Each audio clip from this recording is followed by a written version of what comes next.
All right, so welcome back to the channel. I just ran into this issue. I got my motor in there. I had it all together, tried to start it up.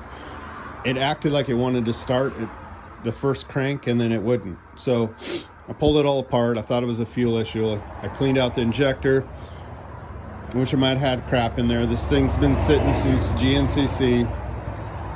Anyway, so I pulled the plug out while I was here just to check, and I had spark it first, and then it would go away. So the initial crank, it had spark, and then I didn't have spark. So I went through and used some carb cleaner and air, and I started cleaning out all the connections, and I did one at a time, and then I checked it to see if I had spark so I could see which one it was.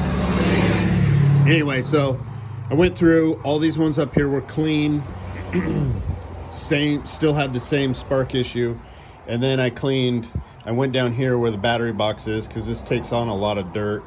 This one was really dirty here, and then I also cleaned up the connections down here where everything gets hooked up, and then I also pulled the fuses out and I cleaned that up in there, and then I cranked it up, and I continuously have spark now. So I'm gonna say the issue was right here, just some dirty connections.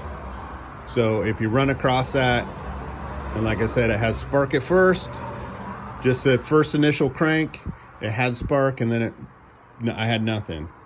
Clean your connectors before you start tearing knee deep in this son of a bitch.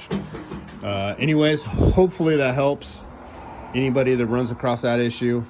That's what I just ran into. So you're welcome, and thanks for watching, and subscribe.